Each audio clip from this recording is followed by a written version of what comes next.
Shalom saudara, kita kembali merenungkan firman Tuhan hari ini terambil dari Amsal pasal yang ke-25 ayat 27 sampai 28. Saya beri judul renungan hari ini, jangan mencari pujian yang sia-sia.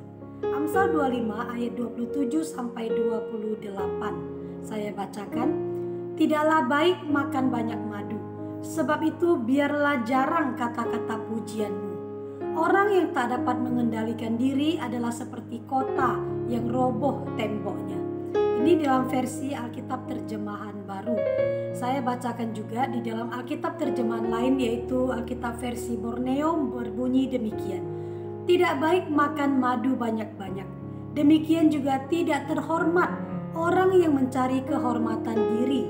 Seperti kota terbongkar yang tidak punya tembok, demikianlah orang yang tidak mengawal dirinya. Begitu juga Alkitab versi bahasa Inggris mempunyai makna yang sama dengan yang versi Borneo ini. Jadi yang dimaksud biarlah jarang kata-kata pujianmu adalah jangan mencari kehormatan diri sendiri atau kemuliaan diri sendiri. Orang yang tak dapat mengendalikan diri adalah seperti kota yang roboh temboknya. Jadi kendalikanlah dirimu, jangan mencari kemuliaan diri sendiri. Saudara, siapa sih yang tidak suka dipuji, dihormati, dilihat hebat, dianggap wah? Tidak perlu diajari, tidak perlu bersusah-susah. Secara alami orang suka menerima pujian, kehormatan atau kemuliaan. Orang tidak suka dicela, diremehkan, tidak dihormati. Manusia pertama, Adam dan Hawa, jatuh ke dalam dosa adalah karena mereka ingin menjadi hebat, menjadi sama seperti Allah. Karena itu mereka percaya kata iblis bahwa bila mereka makan buah dari pohon yang dilarang Tuhan untuk memakannya, maka mereka akan menjadi sama dengan Allah. Tapi apa yang terjadi ketika mereka memakannya? Mereka bukan menerima kemuliaan yang sama dengan Allah, malah mereka menjadi jatuh ke dalam dosa yang mengakibatkan mereka dan semua keturunan manusia itu jatuh dalam dosa dan kehilangan kemuliaan Allah. Saudara, ketika mereka ingin mencari kemuliaan bagi diri sendiri, malah mereka menjadi jatuh, mereka menjadi terpuruk. Itulah yang terjadi ketika seseorang tidak bisa mengendalikan diri, hanya mau mencari pujian dan kehormatan diri. Hal ini bukan berarti kita tidak boleh memuji orang. Kita perlu memuji orang juga kalau memang orang itu patut dipuji. Ini juga bukan berarti kita tidak boleh menerima pujian dari orang. Tidak ada salahnya bila kita menerima pujian dari orang lain. Tidak salah juga bila kita merasa senang kalau kita mendengar pujian tersebut.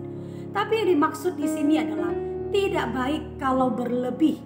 Tidak baik kalau kita tidak bisa mengontrol diri, selalu mau dipuji, disanjung, tapi tidak mau ditegur. Akibatnya hidup kita itu menjadi tidak seimbang. Dan rasa haus yang berlebihan terhadap pujian, penghormatan itu juga bisa membawa kita kepada kejatuhan. Tuhan Yesus pernah mengatakan, barang siapa meninggikan diri, ia akan direndahkan. Dan barang siapa merendahkan diri, ia akan ditinggikan. Dalam hidupnya di dunia ini, Tuhan Yesus juga menunjukkan kebenaran akan hal ini. Yesus adalah pribadi yang paling patut dipuji. Dipuji karena kebesarannya, karena kuasanya, karena kasihnya yang luar biasa kepada manusia, karena kesabarannya, karena kesetiaannya dan sebagainya. Dia sangat patut dipuji, tetapi dia tidak mencari pujian. Pujian itu bukan menjadi fokusnya. Yesus datang ke dunia karena kasihnya. Terus dia memberitakan kerajaan Allah. Dia mati di kayu salib menebus manusia yang berdosa.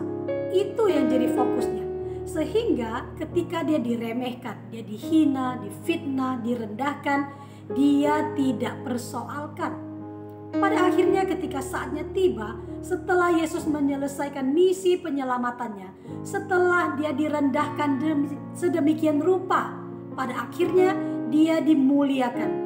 Dia dikembalikan ke posisinya yang tertinggi di surga dan dia menerima segala puji, sembah, hormat dari segala makhluk. Dia membuktikan bahwa benar orang yang meninggikan diri akan direndahkan, sebaliknya orang yang merendahkan diri akan ditinggikan. Saudara yang dikasihi Tuhan, sekalipun secara natur manusia kita memang senang dipuji, tapi biarlah kita tidak sibuk mencari pujian dan penghormatan yang sia-sia. Itu tidak boleh menjadi fokus kita. Mari kita menjalani hidup kita, melakukan segala tugas tanggung jawab kita dengan baik dan benar di hadapan Tuhan. Lakukan semua bagi Tuhan, tidak mencari pujian, melainkan kerendahan hati. Bila Tuhan meninggikan kita pada akhirnya, itu adalah bonus. Jadi pujian itu bukan fokus, melainkan bonus. Kiranya Tuhan memberkati kita.